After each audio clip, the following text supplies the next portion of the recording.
Swipe and gripe for a Friday. Lots to get into after the Nuggets lose to the Thunder. We're going to get Swipa's thoughts on game one, the loss to OKC. We'll talk about year 7,000 of the bench being an absolute hazmat zone. And in the last segment, how worried are we about the Nuggets this season after the first night loss? Plus, are the Nuggets failing Nikola Jokic? Lots to get to on Locked On Nuggets.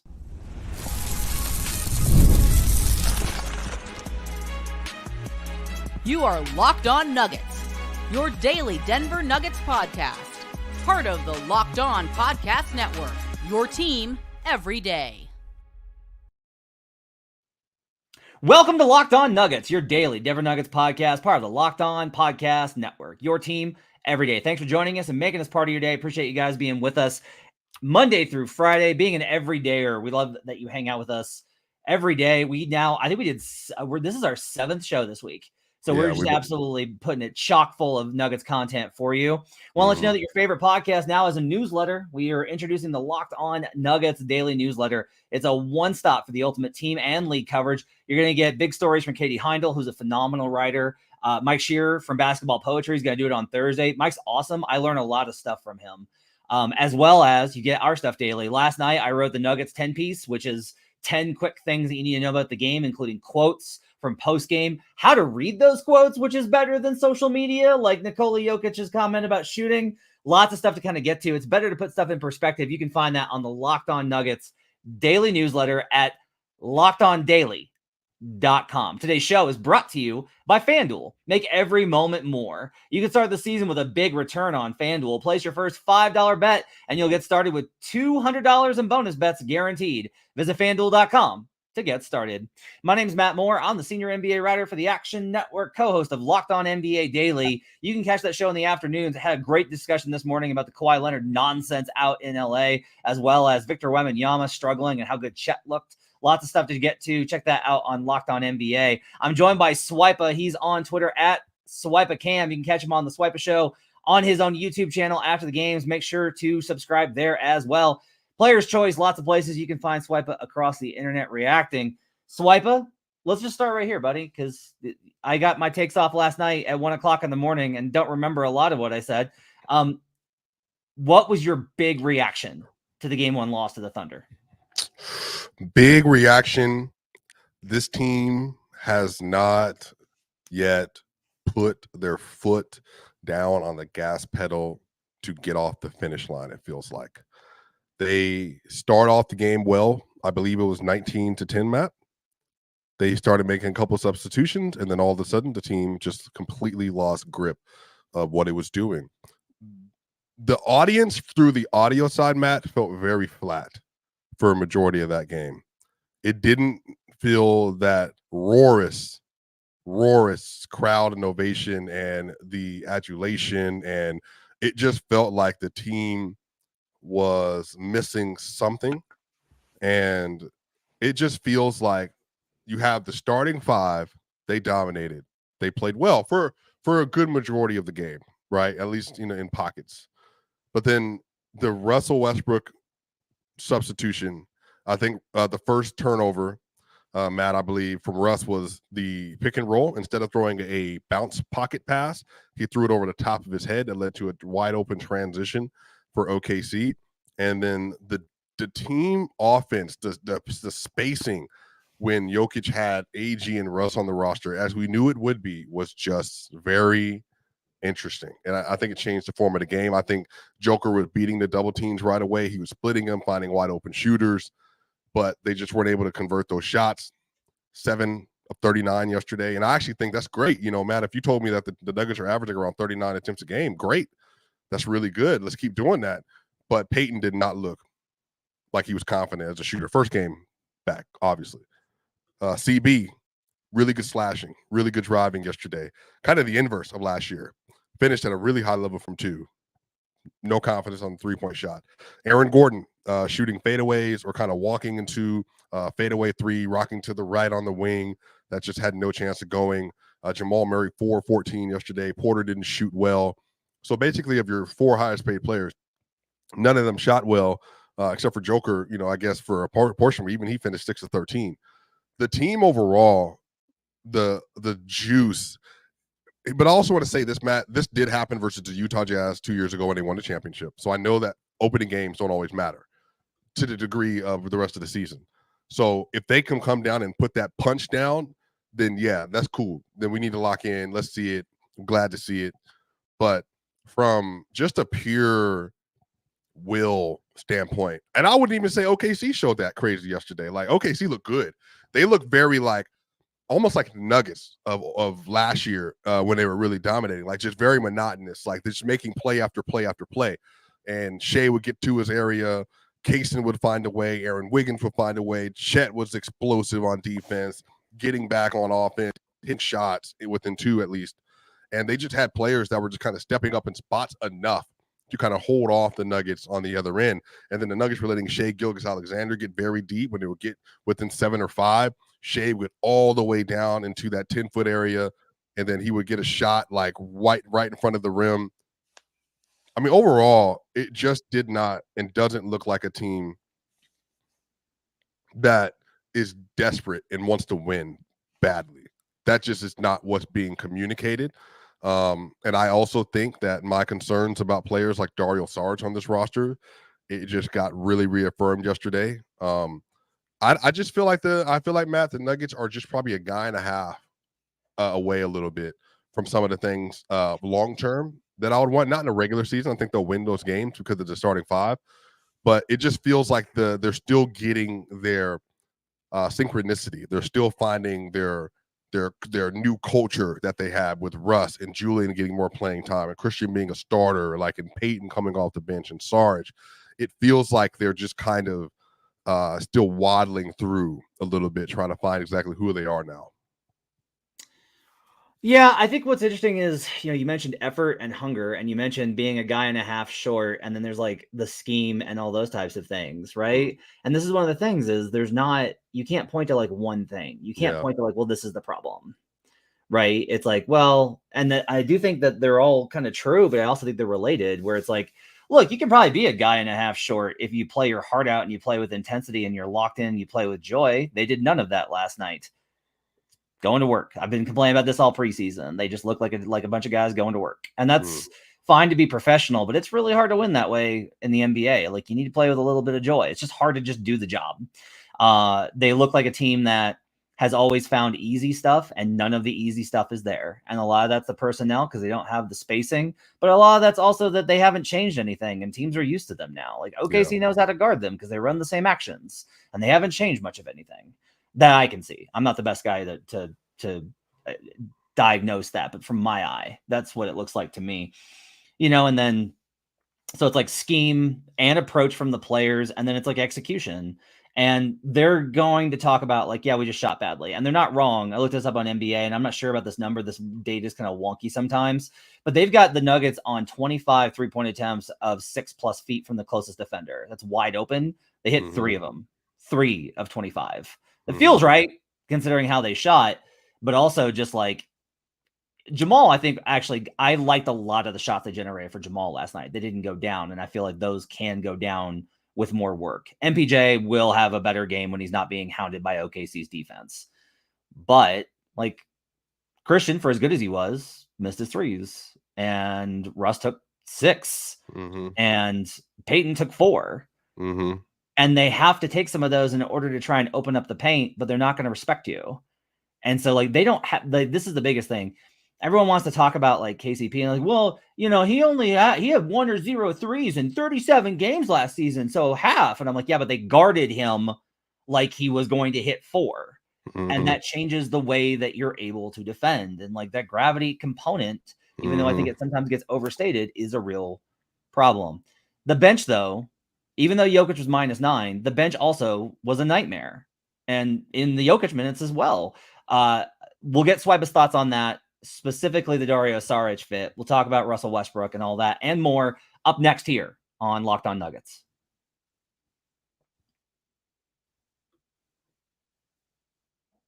Hey, NFL fans, you can start the season with a big return on FanDuel, America's #1 sportsbook. The Broncos are playing the Panthers this weekend, and Bryce Young. No Deontay Johnson, by the way, or Adam Thielen. they're laying 9.5. I don't think the Broncos should ever be favored by 10. If they were ever going to be favored by 10, it would be against Bryce Young.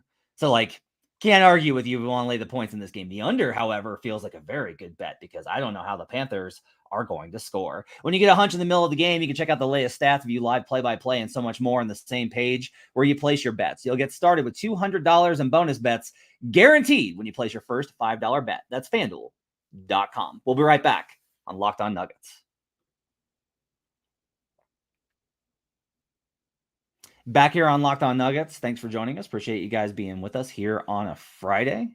It's a blame game Friday on Swipa. The comment section's like, it's on this person, it's on this person, it's on this person, it's on this person. And to be honest with you, Swipa being at the arena, you just get a sense that a lot of people have different opinions on who's to blame. Just all the way around about nobody's like, yeah, this team is awesome, we're gonna be great. They're like, no, we'll figure it out. We're gonna be fine. But fine is not champion, and that's the problem. Now, I did say on last night's show that you can go listen to that. I had a whole thing about the goal is not to be the best team on December 1st. The goal is to be the best team on April 20th. That's the goal. And really not even April 20th, to be honest with you. You want to be like the best team in the league about May 20th is really when you want to be peaking as the best team in the league. Last night, the bench, another abject disaster performance. No matter who they change, no matter who they add, no matter what happens, the bench is still an atrocity. Ryan tweeted before the game that he was like, I think the bench will be mid tonight, 0 to -4. And like, we're in the media room and I'm like glaring at him. He's like, what? And I was like, what are you talking about? This is like maybe the best bench in the league. They're going to get killed. And he's like, I'm trying to be more positive. Yeah, it didn't work out great. So Swipa, I'll ask you this. What is from the game one, just one game, but in your opinion, what is the fundamental problem with this bench unit? That they have typically deployed, Matt, and please correct me if you feel like I'm wrong, with their second unit, a switch personnel, unless they have DeAndre Jordan in the game. Yesterday, they were running a faux switch with a faux show and recover with Dario Saric, or a faux drop coverage with Dario Saric. And Russ didn't play well defensively, I would say, with the bench. But Dario, he has no foot movement speed to speak of. He has no verticality to speak of. No defensive chops to speak of. He doesn't have anything that helps to aid him. He was getting walked by. Swipa told me before this show he wasn't going to blame everything on Dario. I'm not. You asked me about the bench. He was getting walked by. There's no paint protection. So I think that the scheme plus the personnel doesn't make sense. Offensively, Russ had some okay moments, but then a few not good at all bad moments where he just was out of control, didn't have a plan sometimes, but also like just forcing the ball some ways. Like there was a stretch in the third quarter, I believe, Matt, Denver was going on a run. Remember, he hit Jamal Murray in the corner on a three-pointer that put him within single digits, I believe. They get another stop, transition opportunity, and instead of Russ simply doing the exact same thing because Murray was open, he just took the ball into the paint and got his shot blocked, and then they went down and scored on the other end. So I think it's a configuration issue. I think it's the fact that they really, more importantly, they have never played together because Peyton hasn't been there, obviously. But they have a non-spacer in Russ, a non-spacer in Peyton, Dario, who just looks like a negative across the board. And then Jamal is also not like taking the reins with the bench either. And then like if he's going to be there, he's there to be a floor spacer. But I think some of this is like, I think being more intentional about maybe getting him some of those shots off those like down screens or something. Like there are just things that he has to do to offset the deficiencies that they do have. So I think that over the course of the year, it gets better. But right now, they just don't look like they are a bench unit like that just has any relevancy, any idea, any culture, anything. They just look like they're just dudes right now. A bunch of dudes. I blame Dario a lot less than everybody else does. I actually liked a lot of what I saw from Dario last night. I think a lot of the sequences where his impact and positive stuff that he showed resulted in other guys missing open shots. Because I do think you can run The best thing I think about him probably is his passing and his ability to kind of make reads on the floor. But one of the essential issues is if he's going to be out there, if you're going to run a Russ Jamal stagger, when is Dario going to get the ball? You're not going to be able to. How's he going to make reads? Right. And this was like the fundamental problem is that Russ was really good with Steven Adams, who is a read making big, who's a very good passer, but he's a different type than Dario. It's not a small ball weapon. And Russ was good with Zoo, same kind of deal. Jamal has never been good with any big except for Nikola. Like that's the only big he's ever been good next to. You never were like, man, the Jamal Murray, Mason Plumlee connection. Monte had good connection with Mason, but you were never like Jamal Murray, Mason Plumlee, like they're just on the same way. They know how to play together. Nope. Wasn't that way with anybody. There's been no connection. And I don't know what that means. And to me, it's probably more about the impact of playing with Nikola than it is about anything else. Not that Nikola's a negative. He's the best player in the league, et cetera, et cetera, et cetera. But I do think like this has been my recurrent thing is that there's something about playing Nikola Jokic style basketball that winds up impacting that roster's ability to play when Nikola Jokic is not on the floor. And they have not been able to figure it out. And the only option might be to try and get a Nikola Jokic replacement. And Dario's not that. He's close, but he's not that. And that's the problem. Is like Dario's like within range of being qualitatively similar to Jokic at like a D level. And that's too much of it. You could have the drop off if he was the same type of player, but he's not exactly the same type of player. And he's so much worse. And that combo I think is really tough when compounded with Russ and Jamal. I really like the stuff with Russell Westbrook on ball and Jamal off. They generated catch and shoot threes for Jamal Murray, which I have not seen in a long time. And those are really high quality looks. And Jamal missed them. And I think he'll probably hit those as the season goes along. If he doesn't, they're well and truly screwed. But like that's to me is like a positive sign that you can get from that. But defensively, the biggest concern I have is like you should be able to beat up on that OKC team because of how small they are, and they don't have the option to do that. Now, some of this is like the matchup, right? Is like Chet's big enough to be able to do what he did versus Yoke, and they could hang with those minutes or win them. And then in the non-Chet minutes, when it's non-Yoke, you still don't have a weapon to go in there and crush. And not to say that this is like an excuse, it's a rookie, but like Deron Holmes would have been great last night. Would have been great to have an absolute bruiser down there and just be like, yeah, no, we're just going to like hammer you on the offensive glass with your small bench unit. Like no Jalen Williams, the other Jalen Williams, Arkansas Jalen Williams, right? No Hartenstein. So like that should have been an opportunity, and their inability to capitalize on it is bad. Staggering MPJ, breaking these things up, but like I'll just tell you, you know, Malone's going to be the heat's going to turn up on Malone if this goes sideways, because that's how it is in the NBA. But also, like Malone's not going to change anything for like 5-10 games because this is like experimentation and evaluation time. Mm-hmm. And like you have to get, and I will say this, like you have to give things time to be like, what does it actually look like? You can't overreact the way that fans want to if you're a coach, because you have to give players time to figure things out on the floor. And that balance is really difficult when the kind of stress and pressure is on you the way that it is for Denver. Yeah. Look, I think that is true. I think that being patient with that process is important. And I think waiting the first 10 to 15 games is important. But my money on what works best for this team, even in 2023, they excelled in athleticism, Matt. Jeff Green was a really good athlete. Bruce Brown, really good athlete. Even obviously Zeke, Aaron Gordon, they're just really good athletes. KCP, really good athletes. That's what they need to thrive. And my concern is that they're just missing another one of those guys. And that really changed the tone of the team. I mean, OKC was just so much faster than they were. And they were also beating them to their spot a lot. And I think, like I said, a lot of this is they just do not look invested in fighting for wins right now. So I don't know what that means. I don't know why. It's not, again, this is not about effort and soft, like, and all that stuff. It's not any of that. I don't think their effort was bad last night. I think that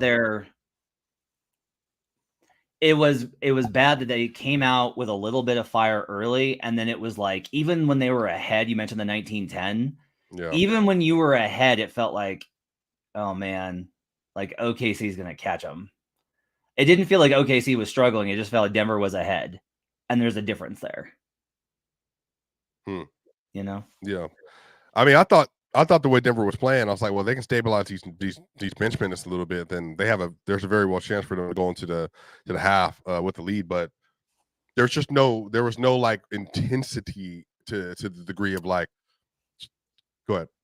I was just gonna say, fourth quarter before Yoke came back in, they got it to 14. Got it to 14. Yeah. But like had a little bit of a run going, and then Jokic came back in, and it got pushed back up to 18 almost immediately. Like, you know, as bad as the bench was, and they were, you can look at the plus minus and confirm that.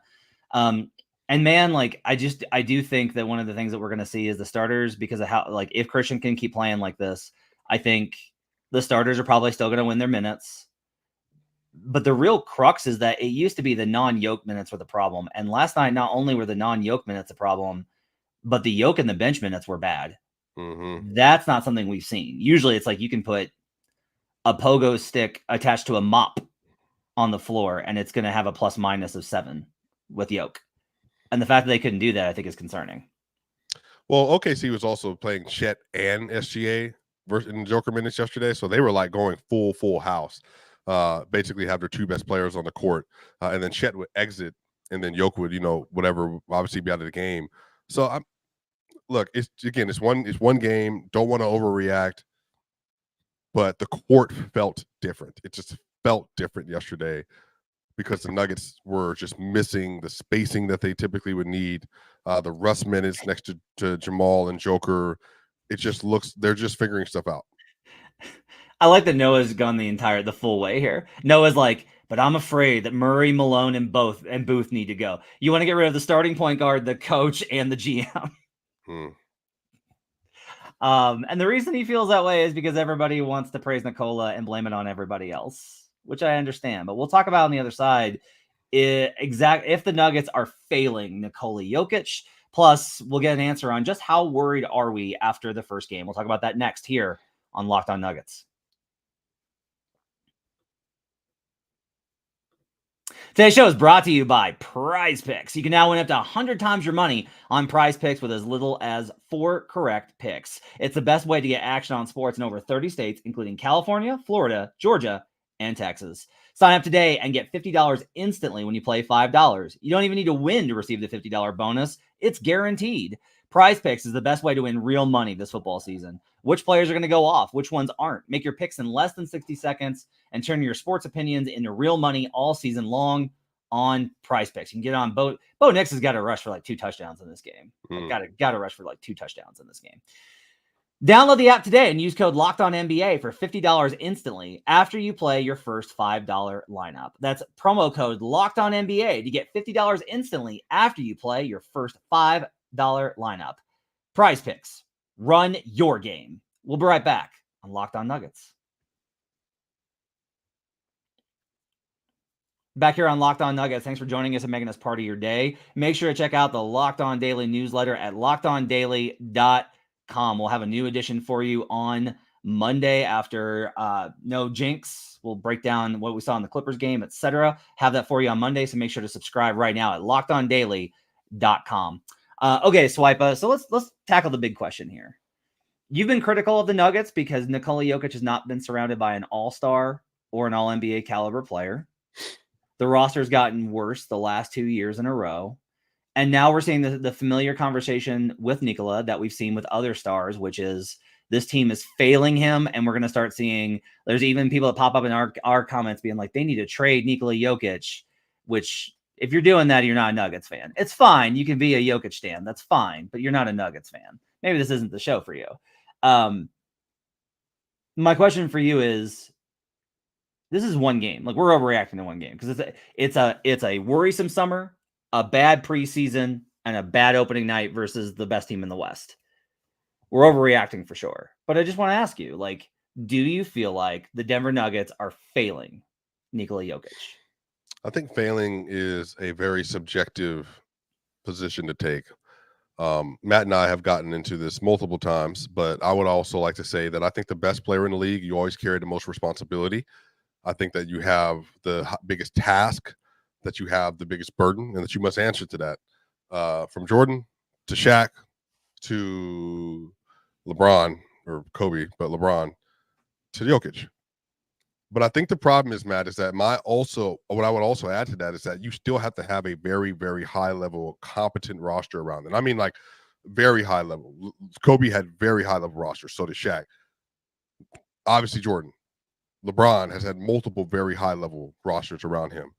I cannot say that Jokic has had that except for 23, in large part due to Murray's health and due to the acquisitions they made, including the athletes and all that. But some of this, though, is the Nuggets make personnel decisions, Matt, that just flummox me. Like, if you know that athletes work best with Joker because there are things you have to cover up for him defensively because he is a flawed player, even though I think he has the least amount of all the superstars, then covering those things up is important. Hang on. Go ahead. Hang on. Is Peyton Watson a great athlete? No, without him, Christian Brown is too. Okay. Russell Westbrook is an older one. He's still like top line, like his speed. He's a really good athlete. Okay, so he's a really good athlete. Okay. Mm-hmm. Aaron Gordon. Yes, Aaron Gordon acquired 21. Mm-hmm. Okay, so like I don't know. Dario Saric, Jalen Pickett, and Hunter Tyson. None of them, and those are all signings within the last year. But that's like 8, 9, 10. Yeah, but those are still guys you draft into your system with a vision and a purpose. So I'm saying that Peyton. So Peyton has to develop his shooting, obviously, but he has to become a viable player, like a viable real player. Like, but we've talked about this too. I think he can, but we also had this discussion last year that if you're going to be the Nuggets and you're going to try to strategize around drafting, then you draft the highest possible, meaning you want to get players on the roster that fit that thing. Now, Deron Holmes was supposed to be that, but Deron tore his Achilles. And so that obviously is not like a fault of anybody. But right now, what it looks like is the Nuggets just have a dearth of singular top-end talent with Joker, which is what every other superstar in every other era has had. So that is the only place that I'm looking at and saying that I think Jamal has a very large responsibility to carry here, but Jamal has also been up and down for a lot of different reasons. Now, some of that's not his fault, but some of it is just simply it is. I think Jamal has a very high ceiling, but his floor is also proven to be very low. I think, again, failing is just, I don't think that's the true word. I just think there have been some decisions made around him and player development that's been done the last 2 years that have negatively affected him. Again, Calvin Booth said when he first took over that he is I believe, the steward of the Nikola Jokic era.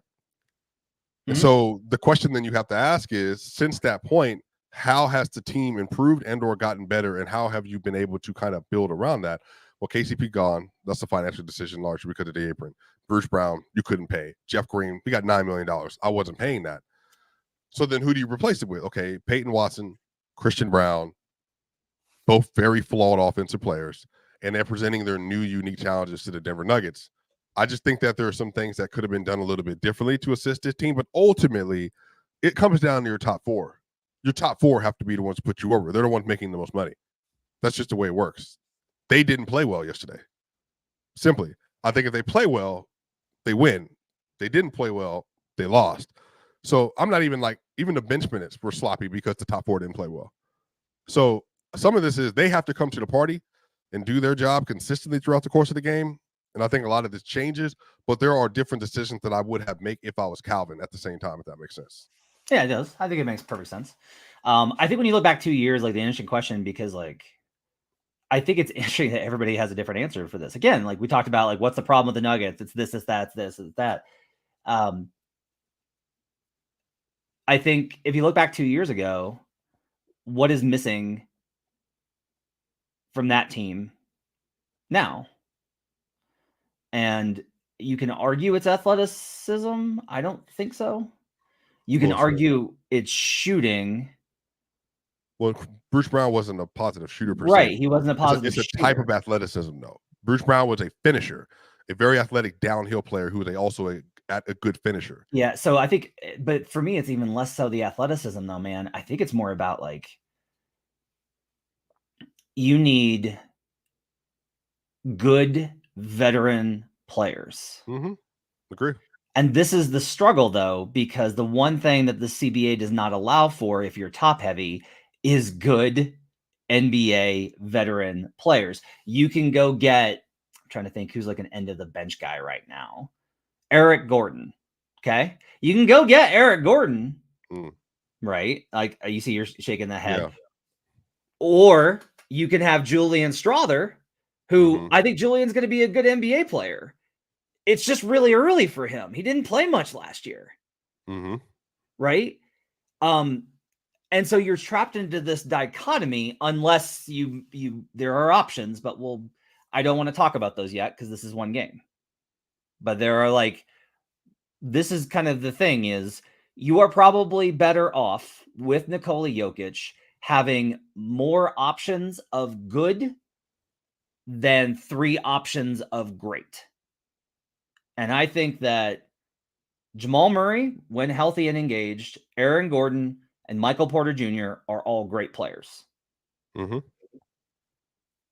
they fit around Jokic. Do you know how we know that? Because they won the title. We have some pretty good evidence that works. But with where the CBA is at and the restrictions on the roster, you may have to make the decision to be, we're not going to be as good top 4, but we're going to be better top 8. And that might be the dichotomy that they have to reach at some point. Do you think the Wolves have a better overall roster? I do, because I like their young guys so much, though. That's like a lot of it, right? So Dillingham, Terrence Shannon, Nikhil. Minot. I love Minot. I think Minot's gonna be a guy. He's not even in the rotation right now, but I think he's gonna be a guy. Naj Reid. Right. Okay. But the other thing that I've argued is, and I think this is very possible, is I think that they wind up trading Randall. If they trade him, I think that they're trading him for the type of deal I'm talking about. You take one big contract for a high caliber player and you turn him into 3 contracts of pretty good. Because this is the bars. The Nuggets don't need awesome. I disagree that they need all-star players. They need 2. You mentioned a guy and a half. They need 2 more good NBA players. The problem is that Russ and Dario are below that right now. They're both below average NBA players. And that sucks because I loved watching Russell Westbrook play, and Dario Saric suffered a really bad injury when he was just starting to find his time in the league. In Phoenix. But it is what it is. Yeah. And none of the young guys are ready to be there. So what do you do? Well, I wouldn't sign Dario for one. I know. Last question here on the way out. DEFCON is a system that the U.S. government at least used to use for describing how close we are to nuclear war. 5 is everything's chill. Everything's good. 1 is we're all going to die. Pretty much everything in life makes me feel like we're at a 2 right now. But with the Nuggets specifically, what would you put DEFCON at? 4.5. Ooh, I like that. Yeah, it's just the first game of the year. I mean, I think if I'm trying to remember my exact positioning in 23 when Murray finally came back and the team was all together and then it got dismantled by the Jazz. But then they went out and played the Warriors the very next game and they put on a great performance. And it was oh, I see the vision. The Nuggets can literally go on Saturday at 5 p.m. Eastern Standard Time when the tip-off is at 5:13 and they could put up a great game versus the Clippers. And it's oh, there they are. Oh, yeah. There they are. Yep. There they are. I see them. So and then they can do it next week. Go ahead. Yeah, and then they play the Nets and the Raptors next week. If they are not over 500 by the time that we get through Nets and Raptors, then it's going to be okay, yeah, no, we need to. Well, they were 1-3 to start the 2021-22 year. Yeah, remember? And then they lost a lot. They actually lost to the Kings on one of those games. They actually ended up being really good that year, but then Jamal got hurt. So Melody's what does a win against the Clippers actually mean? The same amount the same thing that the Thunders meant against the Nuggets last night. It's the same thing. This is the regular season. Yeah, you need 50 wins. That's it. You worry about the playoffs and the playoffs get here. You can't prove that you're ready to contend in the regular season. That's not how this works. All right, that's gonna do it for Locked On Nuggets. Thanks for joining us. Appreciate you guys being with us. Hit me up in the comment section on youtube.com/LockedOnNuggets on this episode. Let me know where you think the Nuggets are on the DEFCON scale. That's Swipa. Check him out after every Nuggets game on his YouTube page. You can find it on Twitter at SwipaCam. We will be back. We'll have a post-game episode on Saturday night, and then we'll be back with you on Sunday night for for no jinx. We'll talk to you guys again then. Thanks for joining us. We'll see you guys again next time here on Locked On Nuggets.